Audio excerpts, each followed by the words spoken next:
ಪೊಲೀಸರ ನಿರ್ಲಕ್ಷ್ಯದಿಂದಲೇ ಗಲಭೆ ಸೃಷ್ಟಿ. ಅವ್ರ ಕಣ್ಮುಂದೆನೆ ಬೆಂಕಿ ಹಾಕಿದ್ರಂತೆ.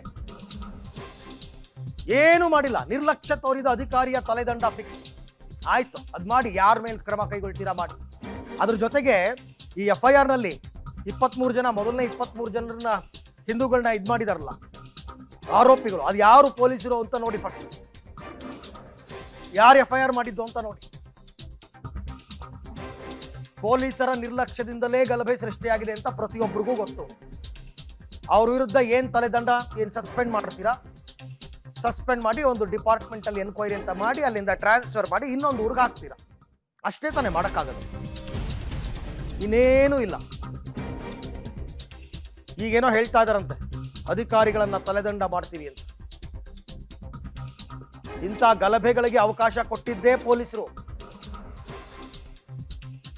ಇನ್ಸ್ಪೆಕ್ಟರ್ ಅಶೋಕ್ ಕುಮಾರ್ ಅಮಾನತಿಗೆ ನಿರ್ಧಾರ ಆಗಿದೆಯಂತೆ. ಇವತ್ತು ಸಂಜೆ ವೇಳೆಗೆ IGP ಆದೇಶವನ್ನ ಮಾಡ್ತಾರಂತೆ. ಈ ಗಲಭೆಗೆ ಪೊಲೀಸರ ನಿರ್ಲಕ್ಷ್ಯವೇ ಕಾರಣ, ನಿಜ. ಕಾರಣಕರ್ತರಾದವ್ರನ್ನ ಸಸ್ಪೆಂಡ್ ಮಾಡ್ತಾರೆ. ಪೊಲೀಸರ ನಿರ್ಲಕ್ಷ್ಯದಿಂದಲೇ ಈ ಗಲಭೆ ಆಗಿರೋದು. ನಿರ್ಲಕ್ಷ್ಯ ತೋರಿದ ಅಧಿಕಾರಿಯ ತಲೆದಂಡ ಫಿಕ್ಸ್. ಇನ್ಸ್ಪೆಕ್ಟರ್ ಅಶೋಕ್ ಕುಮಾರ್ ಇವ್ರನ್ನ ಸಸ್ಪೆಂಡ್ ಮಾಡ್ತಾರಂತೆ. ಅದು ಒಬ್ಬರೇನೇನಾ?